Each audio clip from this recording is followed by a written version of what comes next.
નમસ્કાર, તમે જોઈ રહ્યા છો Gujarati news YouTube channel. Viral video અને તાજા સમાચાર જોવા માટે અમારી આ ચેનલને સબસ્ક્રાઇબ કરો. હલો. બોલો. આ વરાછા ઝોનમાંથી બોલો સાહેબ? વરાછા ઝોન. હવે આપણે પોદારાકેટમાં પાણી ભરાણું છે. 12 વાગ્યાની ગાડી હમણાં આવે છે. પોદારની અંદર? હા, પોદારની અંદર છે. તમારી ઉપર કોઈ કમ્પ્લેન નથી આવી સાહેબ? કોઈ કમ્પ્લેન અમારી પાસે કમ્પ્લેન એટલે પોદારની અંદરનું પાણીની કોઈ કમ્પ્લેન અમે લીધી નથી. હા, એ તમારે જાતે કરાવવું પડે. એ અમારે જાતે કરાવવું પડે એમ? હા, અમે તો અહીંયાથી કોઈ કમ્પ્લેન લીધી નથી એવી. 12 વાગ્યાના મેસેજ આવે છે, અમે હમણાં આવીએ. અમારી પાસે કમ્પ્લેન નંબર છે, અમે હમણાં આવી, 10 મિનિટમાં આવી સાહેબ.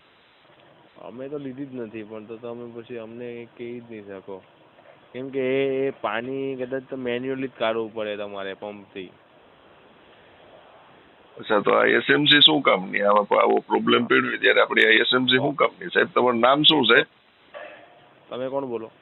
વિજય બોલું સાહેબ. હું ટેલિફોન ઓપરેટરમાંથી વાત કરું છું. હા. આજે આખા પૂરા વરાછા ઝોનમાં ઘણી જગ્યાએ પાણી ભરાઈ ગયા છે. ઓકે. હા હા. અને જે પોદારાકેટની અંદર જે બેઝમેન્ટમાં જે એ પાણી ભરાયું છે, અમે આવી સુવિધા કોઈ આપતી નથી.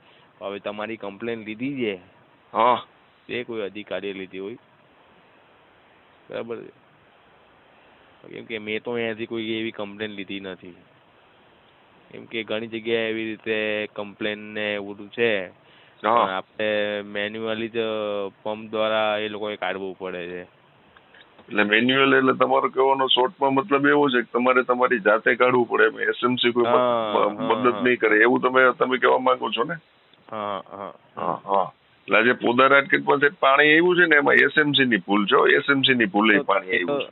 એ તો વડીલ તમે છે ને સવારે અમારા અધિકારી જોડે વાત કરી લેવો એ બધી વસ્તુની. આ એસએમસી કંટ્રોલ રૂમ નો નંબર છે. ઇમરજન્સી ઠીક છે. કાપો. મારી સાથે વાત કરીને કોઈ મતલબ નથી. હા, ઠીક છે. રમેશભાઈ સામતભાઈ નકુ. શું કહેશો જે પ્રકારે વરસાદને લઈને જે આ બધું ભરાઈ ગયું છે, હજી મ્યુનિસિપાલિટીવાળા કે કોઈ અમારા કોર્પોરેટરો કે ધારાસભ્યને કોઈ અમારા હમાસારે પૂછ્યા નથી. અમે મ્યુનિસિપાલિટીની અંદર ફોન કર્યા તો અમને એવું કીધું કે એ તમારી જવાબદારીમાં આવે. તો આ વેરા બિલની શેના માટે લે છે એ જ અમને ખબર નથી પડી.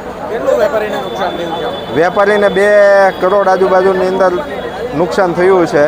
બધાયનું તમે જુઓ તો બધી જ દુકાનો છે એની અંદરથી માલ સામાન બધાયનો અંદર રહી ગયો અને ખાલી પોતે જ બહાર નીકળી શક્યા એવી કન્ડિશન હતી. અહીંયા જે આ પતરા મારેલા છે ને આ બધું પ્રોબ્લેમ હતો તો ખાલી જાણ તો કરવી જોઈએ કે નહીં, પણ અમને કોઈ જાણ કરવામાં નહોતી આવી. આ તંત્રના પાપે. અને જે આ ખાવાવાળા જ છે આપણા સુરતની અંદર, અને સુરત સ્માર્ટ સિટી, આમાં સ્માર્ટ સિટી જેવું તો કંઈ લાગતું નથી. નેતાઓ અધિકારીઓ મહાનગરપાલિકાના કે નેતા કે કોઈ હજુ સુધીની અંદર આવ્યું જ નથી. શું કહેવા નિર્ભર તંત્રને? આને શું કહેવામાં આવે કે અમારા જેવા જે કેટલા બધા વેપારીઓ છે એ અત્યારે રડે છે. પોતાની જે આજીવિકા હતી એના સાધનો છે એ બધા જ ખરાબ થઈ ગયા છે. ખાલી પૂછવા માટે આવે ને તો પણ કોઈને હૂફ રહે. હજી આ પાણીની અંદર કોઈ પણ જાતની અમને સહાય કરવામાં આવી નથી. કોઈ પંપ આપવામાં આવ્યો નથી કે કોઈ પણ વસ્તુ આપવામાં આવી નથી.